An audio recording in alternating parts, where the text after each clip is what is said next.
क्या अग्निवीर योजना को लेकर जिसका डर था वही हो रहा है? जिस बात को विपक्षी दल लगातार उठा रहे थे, क्या वो अब सच साबित हो रहा है?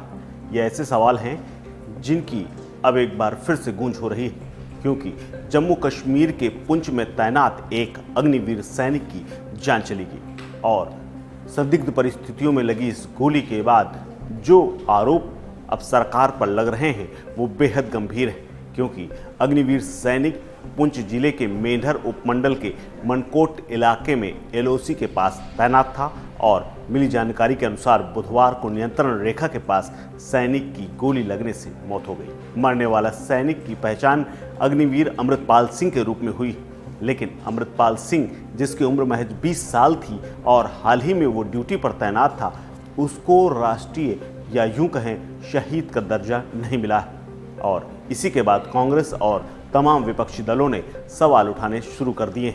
हादसे की सूचना मिलने पर मौके पर पहुंची पुलिस टीम ने इलाके को घेरा और दौरा किया। घटनास्थल पर सभी कानूनी प्रक्रियाओं को पूरा करने के बाद अग्निवीर अमृतपाल के शव को पोस्टमार्टम के लिए भेज दिया गया और आखिर ये गोली कैसे लगी, फिलहाल अभी इसका पता नहीं चला है।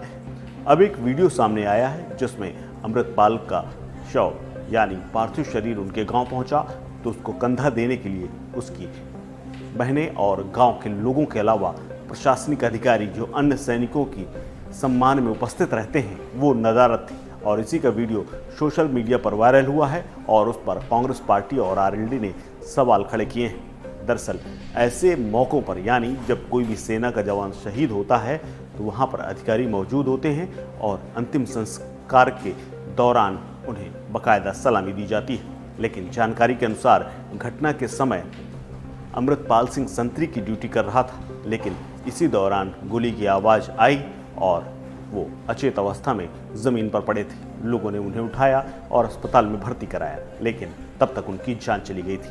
लेकिन अब यहीं से सवाल खड़े हो रहे हैं कि क्या उनकी जान किसी ने ली या फिर हादसा ये पूरी घटना थी। वहीं गांव के लोगों ने भी सैनिक सम्मान न मिलने की वजह से इस योजना को लेकर सवाल खड़े कर दिए हैं। पुलिस अधिकारियों ने हालांकि अमृतपाल की मौत के कारणों का पता लगाने के लिए जांच कमेटी बैठा दी है, लेकिन अभी तक ये घटना हुई क्या इसका पता नहीं चल पाया है। बताया जा रहा है कि अमृतपाल अपने माता पिता के इकलौते बेटे थे और कुछ महीने पहले ही अग्निवीर के रूप में सेना में शामिल हुए थे। उनकी तैनाती पुंछ जिले में थी। उनके पिता गुरदीप सिंह का कहना है कि अमृतपाल दिसंबर में सेना में भर्ती हुआ था और हाल ही में ट्रेनिंग करने के बाद घर आया था। 1 महीने पहले ही ड्यूटी के लिए गया हुआ था। गुरदीप ने कहा कि उन्होंने अपने बेटे की शहादत पर गर्व ज़रूर है, लेकिन जिस तरह से उन्हें सम्मान मिलना चाहिए उसमें काफ़ी कमी रही है। वहीं दूसरी तरफ पंजाब के मुख्यमंत्री भगवंत मान ने शुक्रवार को ये बात कही कि अमृतपाल की शहादत बेहद दुखद है और सरकार अपनी तरफ से जो भी संभव होगी वो उनके परिवार की आर्थिक मदद ज़रूर देगी। लेकिन इस बीच में कांग्रेस पार्टी ने अमृतपाल सिंह के अंतिम संस्कार का वीडियो शेयर करते हुए लिखा कि पंजाब के रहने वाले अमृतपाल सिंह अग्निवीर के तौर पर सेना में भर्ती हुए। वो कश्मीर में तैनात थे। 10 अक्टूबर को उन्हें गोली लगने से वो शहीद हुए, लेकिन दुखद ये है कि देश के लिए शहीद होने वाले अमृतपाल जी को सैन्य सम्मान के साथ अंतिम विदाई नहीं दी गई है। कांग्रेस ने यह भी लिखा कि उनका पार्थिव शरीर एक आर्मी हवलदार और 2 जवान लेकर पहुंचे। इसके अलावा आर्मी की कोई यूनिट गांव तक नहीं पहुंची। यहां तक कि उनके पार्थिव शरीर को भी आर्मी वाहन की बजाय प्राइवेट एम्बुलेंस से उनके गांव तक लाया गया।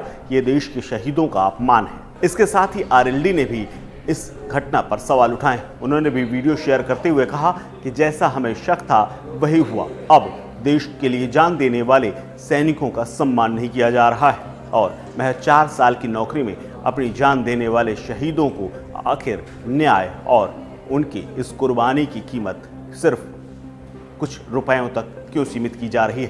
क्या ये एक सैनिक का अपमान नहीं है? इस खबर में फिलहाल इतना ही। अपडेट्स के लिए बने रहिए वन इंडिया हिंदी के साथ। नमस्कार।